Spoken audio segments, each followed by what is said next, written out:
اللہ وبرکاتہ۔ الحمد للہ رب العالمین والصلاة والسلام علی اشرف الانبیاء والمرسلین محمد وآلہ وصحبہ اجمعین، اما بعد فاعوذ باللہ من الشیطان الرجیم، بسم اللہ الرحمن الرحیم۔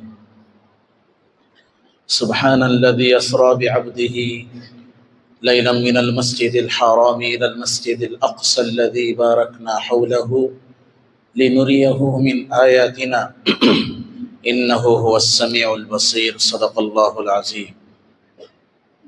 وقال النبي صلى الله عليه وسلم: مثل المؤمن في توادهم وتراحمهم وتعاطفهم كمثل الجسد اذا اشتكى عضو تداعى له سائر الجسد بالسهر والحمى، او كما قال علیہ الصلاۃ والسلام۔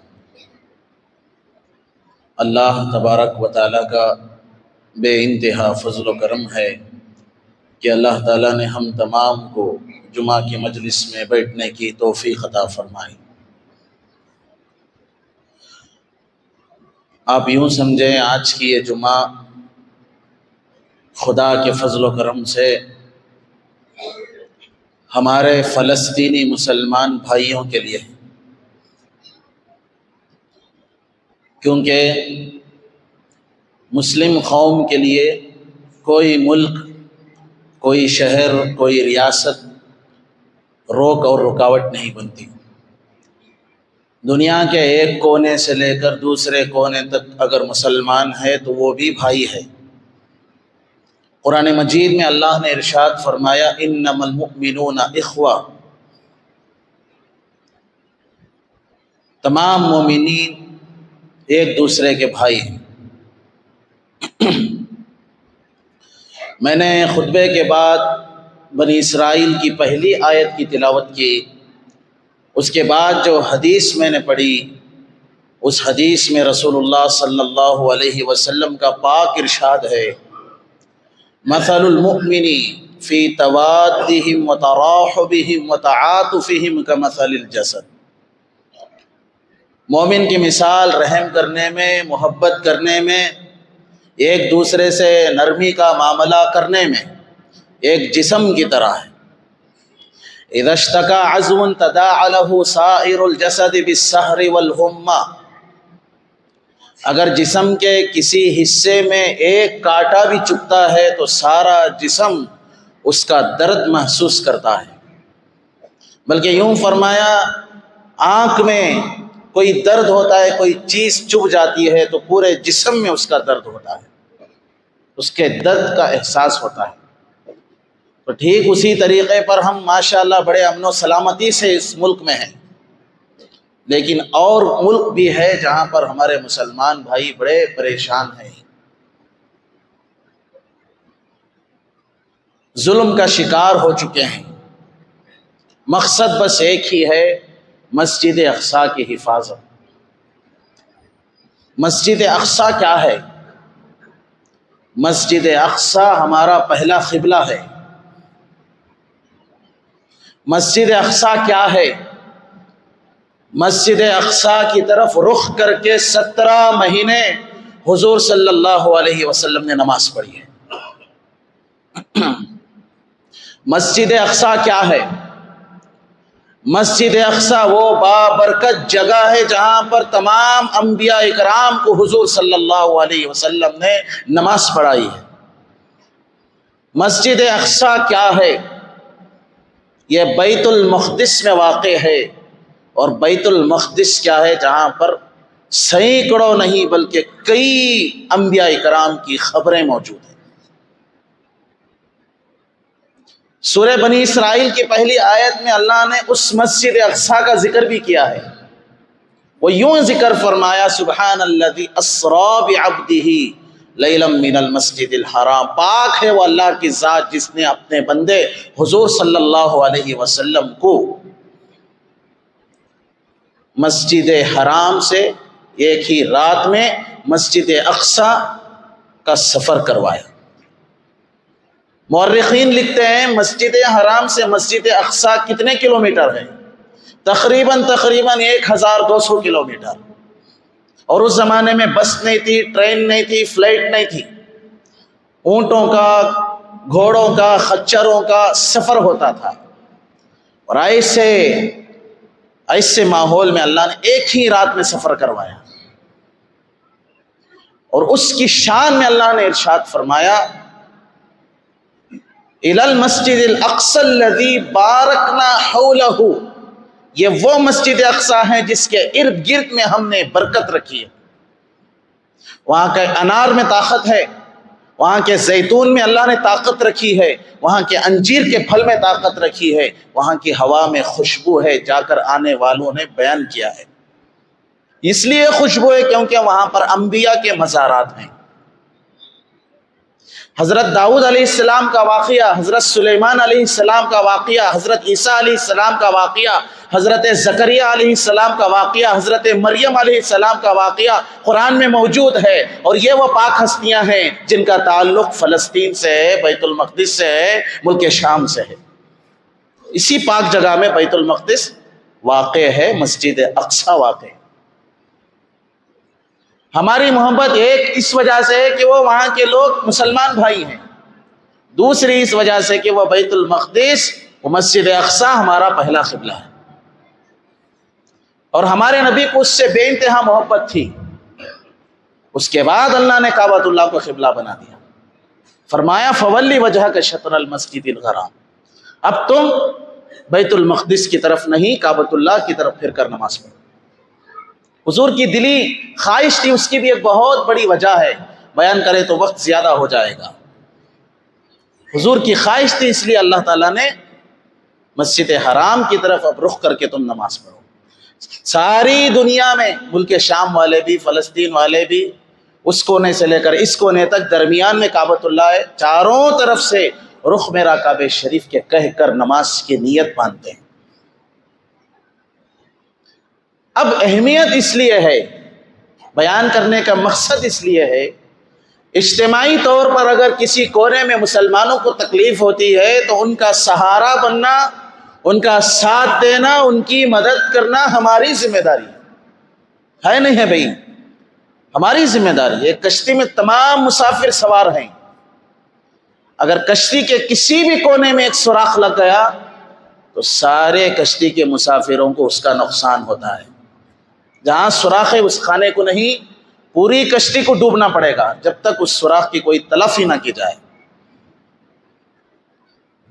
وہ ویڈیوز، وہ فوٹوز، وہ بچوں کے سروں سے خون کا نکلنا، وہ بچوں کے پیٹھ پر خون کے فوارے نکلنا، 2 سال کے بچے، 6 مہینے کے بچے، 10 سال کے بچے، اسکول کو جانے والے بچے، عربی پڑھنے والے بچے، اور وہ گھرانہ جن گھرانوں کے عورتوں کا شوہر نہیں، وہ گھرانے جن کے بچے تو ہیں ماں باپ نہیں، ان کے اوپر اسرائیل کا حملہ، ظلم و تشدد، بربریت، وہ بہت پریشان ہیں. صرف اللہ کے لیے پریشان ہیں، اپنے لیے نہیں.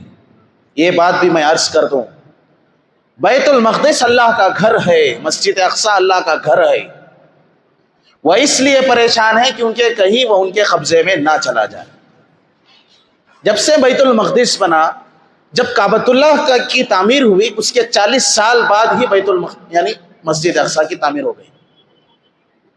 اس کے بعد سے لگ بھگ جب سے یہودیوں کی نسل شروع ہوئی، کئی دفعہ یہودیوں کے قبضے میں گیا، پر مسلمانوں کے قبضے میں آ گیا مسجد اقصی.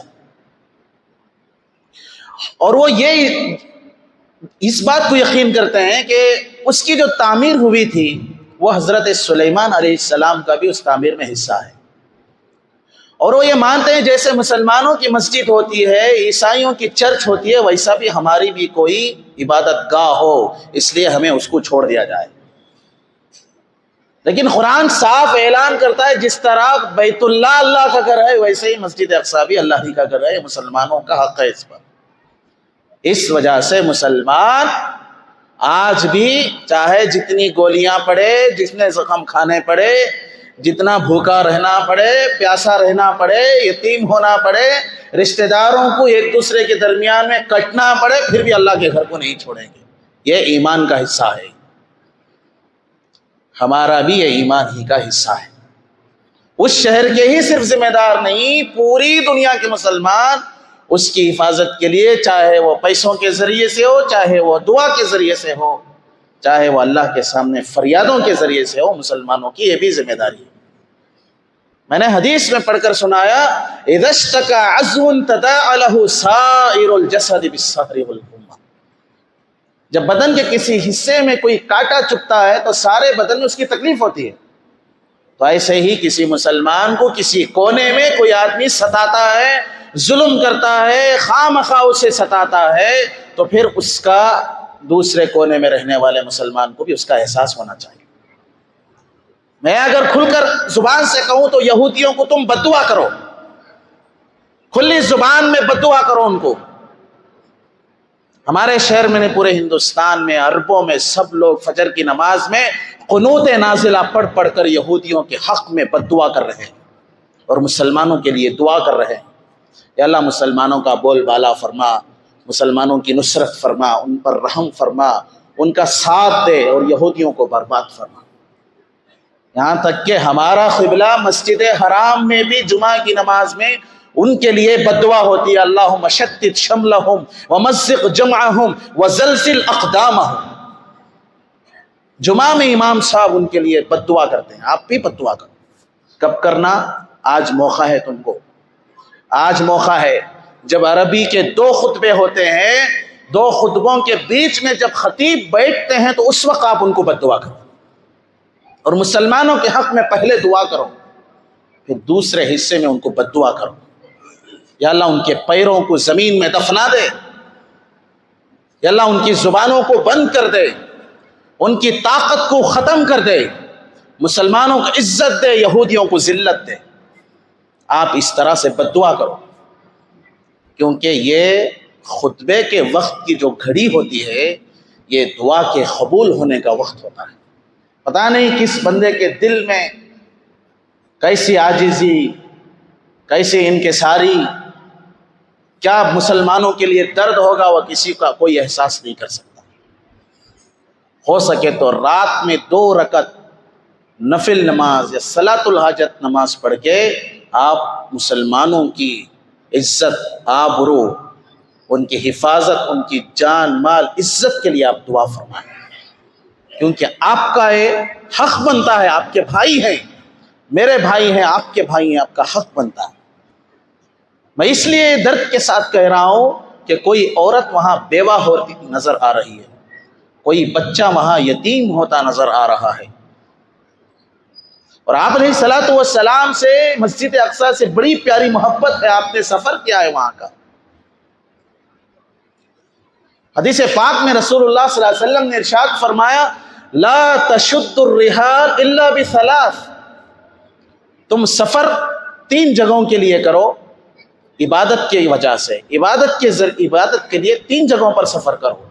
ایک مسجد حرام کا سفر کرو، مسجد نبوی کا سفر کرو، مسجد اقصیٰ کا سفر کرو، علی وجہ تقرب، عبادت کی نیت سے۔ اور اس کے فضائل بھی بیان کیے، جو مسجد حرام میں نماز پڑھے اسے 1,00,000 نمازوں کا ثواب، اور جو مسجد نبوی میں نماز پڑھے اسے 50,000 نمازوں کا ثواب ایک روایت میں، اور جو مسجد اقصیٰ میں نماز پڑھے اسے 25,000 نمازوں کا ثواب، ایک روایت میں 1,000 نمازوں کا ثواب۔ عبادت کی نیت سے اگر سفر کرنا ہی ہے تو ان 3 مسجدوں کو تم سفر کرو۔ اب تو وہاں جانا بند ہو گیا ہے، اگر جب کھل جائے تو جانے کی ضرور کوشش کرو، کیونکہ حدیث میں اس کی ترغیب موجود ہے، کیونکہ ہمارا پہلا قبلہ بھی ہے، حضور سے اس مسجد سے محبت بھی ہے، حضور نے وہاں انبیاء اکرام کی امامت فرمائی ہے۔ بات سمجھ میں آئی نا؟ آج ایسا ماحول ہو گیا ہے، یہ جو اسرائیل لوگ، یہودی لوگ ہیں، یہ پہلے سے ضد لگا کے، رٹ لگا کے بیٹھے ہیں، ہم کو اس کو کسی بھی طریقے سے حاصل کرنا ہے۔ وہ حاصل کر کے کرنا کیا چاہ رہے ہیں؟ رکھنا نہیں چاہ رہے، اسے گرا دینا چاہ رہے ہیں۔ اسے گرانے کے بعد وہاں پر ایک ہیکل سلیمانی کو تیار کرنا چاہ رہے ہیں۔ جیسے ہماری مسجد عیسائیوں کی چرچ وہ اپنی عبادت گاہ بنانا چاہتے ہیں، اس مقصد کے لیے وہ لڑ رہے ہیں۔ جب سوچو ایک باطل اتنی طاقت سے لڑ سکتا ہے تو حق پر رہنے والا کتنی طاقت سے دعا کرے گا؟ کرنا ہے نا بھائی۔ اور یہ بات کا احساس ضرور رکھو، رمضان المبارک کے مہینے میں روزے کی حالت میں تپتی ہوئی دھوپ میں بدر کے میدان میں رسول اللہ صلی اللہ علیہ وسلم نے خیمہ لگا کر دعا فرمائی تھی، اللہ یہ اسلام کی پہلی جنگ ہے، مسلمان لاکھوں میں نہیں بس ہزاروں کی تعداد میں، ان میں بھی یہ 313 صحابہ جو تجھے ماننے والے، تجھ پر یقین رکھنے والے، آج کسی کے پیر میں جوتا ہے، کسی کے پیر میں جوتا نہیں ہے، کسی کے ہاتھ میں تلوار ہے، کسی کے ہاتھ میں نہیں ہے، کسی کے پاس سواری ہے، کسی کے پاس نہیں ہے، یہاں تک کہ جاتے جاتے بھی 3 لوگ ایک ایک سواری پر سوار ہوتے تھے، باری باری کوئی چلتا تھا، کوئی سوار ہوتا تھا۔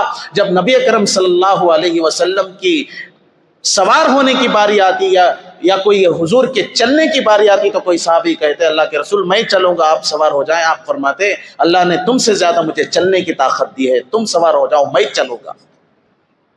ایسی بے سر و سامانی کے عالم میں بزرگان محترم ہم جب گئے تھے تو تب ہمیں وہاں احساس ہوا، جب اس میدان میں جا کر ہم کھڑے، ہمارے پیروں میں جوتے تھے، ہمارے پاس پانی کا بوتل بھی تھا، پھر بھی گرمی سنبھالی نہیں جا رہی تھی، پھر بھی گرمی کی شدت سنبھالی نہیں جا رہی تھی۔ اتنی تیزی کی دھوپ، 50 پر 5 ڈگری، 50 پر 8 ڈگری، 50 پر 2 ڈگری، یا 30-35 ہو جائے تو آدمی فین یہ سب آن کر دیتا ہے۔ تو کیسا محسوس ہوا ہوگا؟ اتنی گرمی میں چپل بھی نہیں کتے کی صحابہ کے پیر میں۔ اللہ کے رسول سے فرمایا، اللہ کے رسول آپ کے ایک حکم پر ہماری جان بھی حاضر ہے، آپ کے حکم پر ہماری جان بھی حاضر ہے، اور سامنے 1000 کا مجمع، سامنے 1000 مخالفین کا مجمع، 1000 کافرین کا مجمع ایک روایت کے مطابق، اور جہاں پر خیمہ لگا کر اللہ کے رسول صلی اللہ علیہ وسلم نے ان بدری صحابہ کی مدد کے لیے جو دعا فرمائی، وہاں پر ایک مسجد بنا دی گئی، اسے کہتے ہیں مسجد عریش۔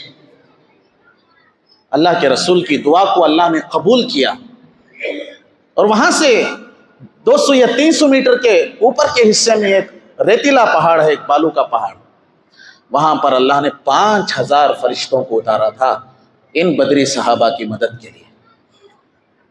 وہ کیوں اتارا؟ کفار کے مقابلے میں 100% بے غرض بے طلب بن کر اللہ کی محبت میں صحابہ میدان میں اترے تھے، اور اللہ کے نبی نے اللہ ہی کے دین کو بچانے کے لیے، حفاظت کے لیے دعا فرمائی تھی۔ گرمی کا احساس نہیں کیا، بھوک کا احساس نہیں کیا، پیر میں جوتوں کا احساس نہیں کیا، اور سر پر مارتی ہوئی دھوپ کا بھی احساس نہیں کیا۔ ہم اپنی جان دینے کے لیے تیار ہیں، یہ لب پر جاری تھا۔ جب اللہ نے دعا قبول فرمائی تو پھر جنگ بدر کا کایا ہی پلٹ گیا۔ ابو جہل کے سر کو اونچا کر کے کاٹ کر کنویں میں پھینک دیا گیا۔ آج وہ کنواں بھی موجود ہے، جو بھی جاتا ہے لعنت برستا ہے۔ اب جائیں تو ضرور وہاں جا کر دیکھ کر ایک احساس لے کر آنا۔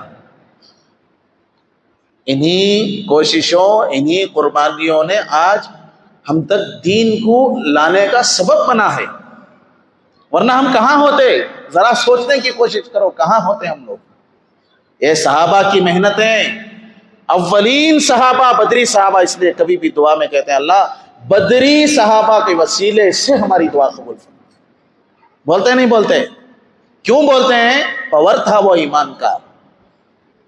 بدری صحابہ کے بعد جتنے بھی صحابہ ہوئے، جتنے بھی جنگیں ہوئی، وہ بدر کا مقابلہ نہیں کر سکتے۔ اس احساس کو اپنی دعاؤں میں رکھ کر، یا اللہ تو بدر کے میدان میں فرشتوں کو اتارنے والا ہے، تیری اتنی بڑی طاقت ہے، فلسطینی بھائیوں کی بھی مدد فرما، وہ پریشان حال ہیں، ان کا کوئی گناہ نہیں ہے، ان کی محبت بیت المقدس سے، مسجد اقصیٰ سے ہے۔ مسجد اقصیٰ ہمارا پہلا قبلہ ہے، اور مسجد اقصیٰ شاعر اسلام میں سے ہے۔ معراج کا جب سفر ہوا تھا، اس سفر میں مسجد اقصیٰ بھی شامل ہے۔ مسجد اقصی بھی اس سفر کا حصہ ہے۔ اب جب گئے تھے یا ایک روایت کے مطابق آئے تھے تو آپ نے انبیاء کی امامت فرمائی تھی۔ اس لیے میرے بھائیوں، عقل کا تقاضا، وقت کا تقاضا، اس گھڑی کا تقاضا ہے کہ ہم ان کے لیے دعا کریں، رو رو کر دعائیں کریں، جمعہ میں بھی کریں، اپنی انفرادی نمازوں میں ان کے لیے دعا کریں۔ آدمی اللہ سے روٹی مانگتا ہے، کپڑا مانگتا ہے، مکان مانگتا ہے، بچوں کی صحت مانگتا ہے، بچوں کی ایجوکیشن مانگتا ہے، اپنے پریشانیوں کو اللہ کے سامنے رکھتا ہے۔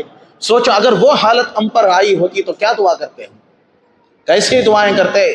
ایک باپ اپنی بچی کے سر کو پھٹا دیکھ کر، خون بہتا دیکھ کر پٹی باندھ کر ہاسپٹل کو بھاگ رہا ہے کہ اس کے پاس پیسے بھی نہیں ہیں، ریسیپشن کی چٹھی نہیں ہے اس کے پاس جا کر وہ جلدی ایمرجنسی جا کر علاج کروائے۔ ایک ماں اپنی بچی کی لاش کو دیکھ کر رو رہی ہے۔ کیا ماحول ہوگا اس وقت جب ایک ماں کے سامنے اس کی ننھی منی بچی کی لاش ہو، ایک باپ کے کندھوں پر سر اٹھے، بچے کا جسم دھڑ ہو، وہ لے کر بھاگ رہا ہو ہاسپٹل کو۔ اپنے اندر احساس کو پیدا کرنے کی کوشش کرے۔ حضرت سلمان فارسی رضی اللہ تعالیٰ عنہ سے کسی نے پوچھا تمہارا نام کیا ہے؟ انہوں نے فرمایا میرا نام اسلام ہے۔ جب انہوں نے پوچھا تمہارے والد کا نام کیا ہے؟ فرمایا میرے والد کا نام بھی اسلام ہے۔ جب انہوں نے پوچھا تمہارے دادا کا نام کیا ہے؟ انہوں نے فرمایا میرے دادا کا نام بھی اسلام ہے۔ کیوں یہ میں بات بول رہا ہوں؟ یہ سنی، یہ تبلیغ، یہ وہابی، یہ اہل حدیث، یہ شیعہ، یہ دیوبندی، یہ سب کو نکال کو پیٹ کے پیچھے رکھو، سامنے رکھو مسلمان، سامنے رکھو ہمیں مسلمان۔ ایک روم کا بادشاہ حضرت علی رضی اللہ تعالیٰ عنہ کو خط لکھا، ہم تمہارے ساتھ جنگ کرنا چاہتے ہیں۔ عین ایسے موقع پر لکھا جس موقع پر حضرت امیر معاویہ اور حضرت علی کے درمیان میں ایک اختلاف چھڑ چکا تھا۔ خط تو حضرت علی کو لکھا، جواب حضرت معاویہ نے دیا، روم کے کتے۔ کیا دیا جواب؟ روم کے کتے، اگر ہمیں اپنے گھر میں لڑتے بھی رہیں گے تو اگر جنگ کی بات کرے گا نا، سپہ سالار علی ہوگا، میں اس کا سپاہی ہوں گا، تجھ سے لڑوں گا۔ کیوں یہ واقعہ سنا رہا ہوں؟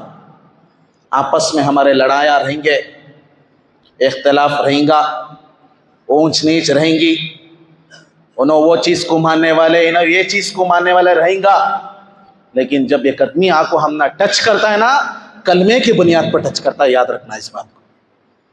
مسلمان ہونے کے نام کی بنیاد پر ٹچ کرتا ہے، یاد رکھنا اس بات کو۔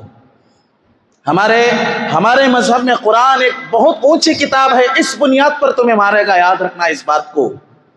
تم سب جمع ہو کر مسجد کو نماز پڑھنے کے لیے آتے ہو، اس بنیاد پر وہ تمہیں للکارے گا، یاد رکھنا اس بات کو۔ تمہارا ایمان خدا رسول پر، قرآن پر، فرشتوں پر ہے، اس بنیاد پر تمہیں وہ ڈرائے گا، یاد رکھنا اس بات کو۔ اسی لیے رسول اللہ صلی اللہ علیہ وسلم نے ارشاد فرمایا، مثل المؤمن فی توادہم وتراحمہم وتعاطفہم کمثل الجسد۔ ایک مسلمان ایک دوسرے کے ساتھ محبت کے معاملے میں، ایک دوسرے کے ساتھ نرمی کے معاملے میں، ایک دوسرے کے ساتھ رحم دلی کے معاملے میں ایک جسم کے سرکار، ایک جسم کی طرح ہے ایک مسلمان دوسرے مسلمان کے لیے۔ جس طرح ہمارے جسم میں کہیں کاٹا پیر پر یا ہاتھ پر یا کہیں چہرے پر چبھ جائے، پھنس جائے، تو پورے جسم میں اس کا درد کا احساس ہوتا ہے، ایسے ہی کسی مسلمان کو کوئی تکلیف ہو تو دوسرے مسلمان کو بھی اس کا احساس ہونا چاہیے۔ یہی ایمان کا حصہ ہے۔ جوڑ کو گئے حضور، تمہیں سب ایک جسم کی طرح، تم سب ایک دیوار کی طرح، تمہارا ایک جھنڈ ہے، جس طرح ہرنیوں کا ایک جھنڈ ہوتا ہے، تم مسلمانوں کا بھی ایک جھنڈ ہے۔ عمر میں بڑی ہرنی، عمر میں چھوٹی ہرنی، یہ دیکھ کر شیر وار نہیں کرتا، بس اس کا مقصد ہرنی کو مارنا ہے۔ ہم سب ایک کلمے کے مسلمان ہیں، ایک قرآن کو ماننے والے، ایک اللہ کو ماننے والے، ایک نبی پر ایمان اور محبت رکھنے والے۔ ویسے تو تمام انبیاء پر ہمارا ایمان ہے، لیکن اس امتی ہونے کے اعتبار سے نبی اکرم صلی اللہ علیہ وسلم سے ہمارا قلبی وابستگی، دلی وابستگی ان سے محبت، ان کے طریقوں سے محبت، اس بنیاد پر ہم لوگ ہیں، تو ہمارا یہ فرض بنتا ہے کہ ہم اپنے بھائیوں کے لیے دعا کریں، اپنے بھائیوں کے لیے خاص دعاؤں میں یاد رکھیں۔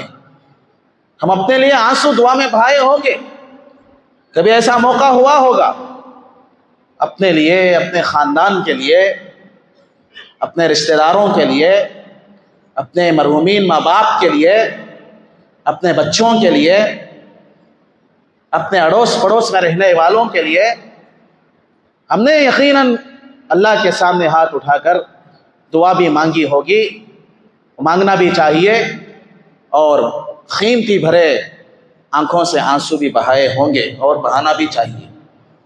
یہ عین وقت ہے آنسو نکال کر دعا مانگنے کا، یہ عین وقت ہے اپنے بھائیوں سے محبت پیش کرنے کا، کیونکہ ان کو پتہ چلے نہ چلے، اللہ کو ضرور پتہ چلتا ہے میرے کچھ بندے ہیں جن کے بھائیوں نے یہاں سے دعا مانگی ہے،